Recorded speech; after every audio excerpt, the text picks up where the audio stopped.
The author and art critic Robert Hughes has died. Hughes' family says he passed away peacefully in New York, where he lived. Robert Hughes was Time magazine's art critic for 30 years, but he's perhaps best known for writing The Shock of the New and The Fatal Shore, which became a landmark Australian TV series. Hughes' wife Doris says he will be sadly missed.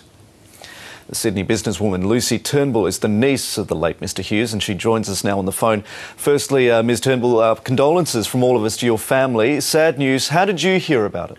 Well, we heard about it about 5:30 this morning. Doris had sent us an email saying that Bob was going downhill, and we called as soon as we woke up, and he had just, within minutes passed away. It's very, very sad. He'll leave a very, very big gap in the lives of many people, his family, his friends, Doris, of course, and the people who loved him and read what he had to say over many, many years.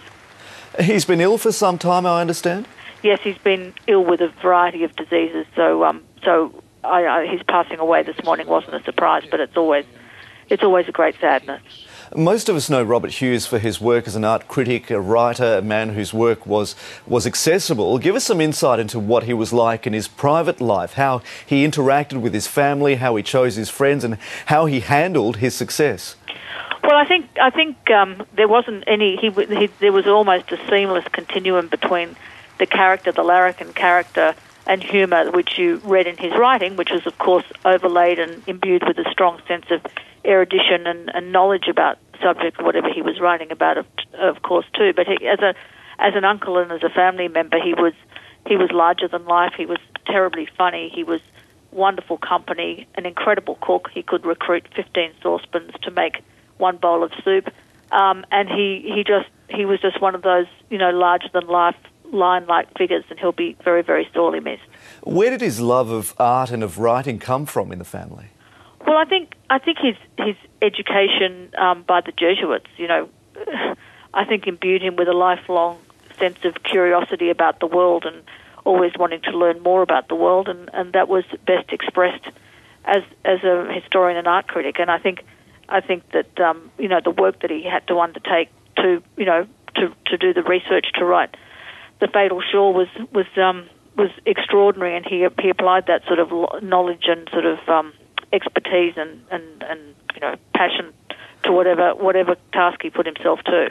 Robert Hughes is often celebrated as a great Australian, a great intellectual, but he did choose to leave Australia. Why did he leave, and what was his perception of Australia like in more recent years? Well, he always was he loved Australia passionately. It was always his, the home of his birth. Like many Australians, I think about 1 million Australians go to live and work overseas, and he was one of those people. I think that at that time, there didn't seem to be much of an alternative to living and working overseas. But I think that might have changed. But he always had an incredible passion and love of Australia and Sydney and its harbour in particular.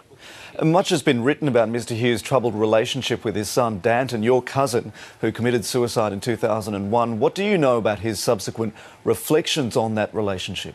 Well, I think it was a cause of an origin of enormous sadness, and yes, enormous sadness. Robert Hughes was nearly killed in a car crash in 1999. Where did he draw his strength from in the recovery period that followed, and did that change his perception of his own mortality and how he might continue to live his life? Well, I think that his accident was a really life-changing thing, and you could say that his health never fully recovered from that, and it was a terrible, terrible event, as accidents are for whoever sustains them. So it was a life-threatening, a life-threatening event, and climbing out of that experience was a very, very hard one, and one that possibly was never fully achieved.